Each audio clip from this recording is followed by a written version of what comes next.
So I did a seminar the other day, and it was on jobs, right? It was kind of a talk, and I was listening to it. So number one is we have a issue, not enough workers for the amount of jobs that we have already in our society. Number two, baby boomers are retiring already, and that's 20% of our workforce. Number three, they say AI is going to take all of that. I personally don't I believe don't think so that. either. So I believe AI will help us with mundane tasks, and you're probably not going to be a data inputter or whatever. Just like how scanning machines have us doing less cashiers or whatever, but it's not completely. You still, even if you're at Walmart and you're doing your own scanning, you still need a person there When to things go wrong. yeah, because you still need. I almost always need a person when I go up to that machine. So I don't believe that part. But what they also said, which is a big deal in our society, and I don't think there's enough of a microphone for it. They also said is that yes, we might have 100 jobs and only 90 workers. Like in Florida, for example, this was the Florida Chamber of Commerce, and they said we have 100 jobs in South Florida, but we only have 90 people for those jobs. But that's not the big problem, right? We think that's a problem, but it isn't. There's a job mismatch. So we have 100 jobs, but these 90 people that are unemployed, only They can't 40, match.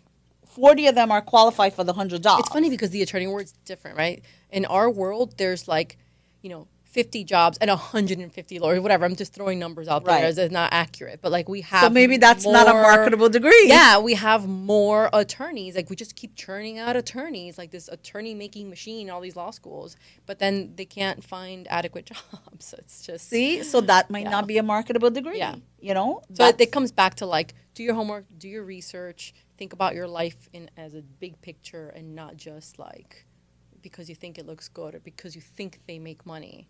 right. Yeah. Yeah. And then No. also, when you're doing your research, this is the one thing I wanted to say to you guys that education is an investment. It's an investment for you, it's an investment for society, and it's an investment for your parents if they're putting money involved in it. And I'm sure almost all parents put some type of money in there. So if just like I hear this all the time with all these young adults, I want to learn how to invest. I want to learn how to invest. Start with your education, right? It doesn't have to be a bachelor's degree education. And I tell my But own kids something. this: it's want to have a career. I personally have clients that graduated high school, but they have entrepreneurial mindset. They're smart people, and education does not mean intelligence, because there's also a lot of stupid educated people. Yes. I mean, I don't know a better way to say that. And also, like, education doesn't equal incomes. A lot of broke lawyers, too. Right. So, That here we go with the marketable degrees, Yeah. right? So investigating what it is, what society tells you on the outside should be your career, or what looks glamorous on the outside is not probably what you need to look at.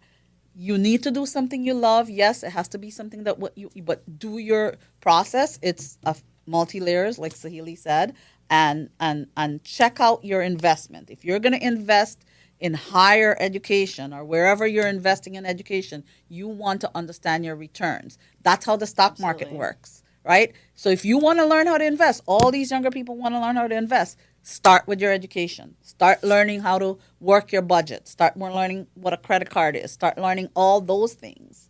Invest in education and financial literacy, and you will be able to start learning how to invest in other things. What do you think? Yeah, sounds great. I never even considered that aspect of it. Like, look at what your return on investment is for your degree. For example, my law degree, I'll tell you the number. It's about $240,000 to mortgage.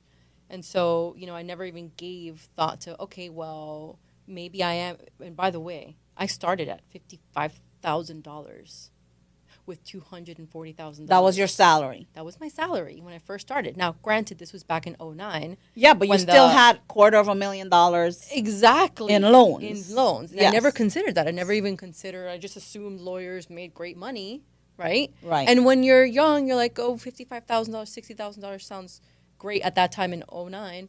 But then once you actually start working and you see how much life costs and you see how much you have to pay back, you're like, honestly, at one point, I was so tired of being a lawyer. I started looking at just random other jobs. And I remember this specifically. I saw a job as a dog catcher, right? For the Humane Society. Yeah, you told me that. Right. You're back And it to was, the dogs. It was $80,000. And here I am as a lawyer working such long hours, being miserable, making $55,000. I was so upset. I was like, I could have been a dog catcher? Really? For $80K? $55,000 with $250,000 in loans. Exactly. So yeah, that's a good thing to consider. Your return on investment. Your return on investment. Yeah. So you're all about this feminine energy, right? Yes. So I really want to start talking about the feminine energy. So hold up, guys. You don't have to turn the podcast off. We're not talking about just girls. We're Right. talking about masculine energy and feminine energy. It could be in Which has nothing to do with being feminine or being masculine. It's or all being male, about- female, or male, other. female. Everyone has masculine and feminine. So the way I like to see it is I call it hustle and flow, right? So we all need both to balance it out. So we need to hustle, right, to get things done. And that's everybody, guys Everybody. and girls. Men and women. And then, but we also need a state of flow, a state of where we feel like what we're doing, we're in ease, we're getting our work done, and it feels good, and we're allowing things to flow in our life.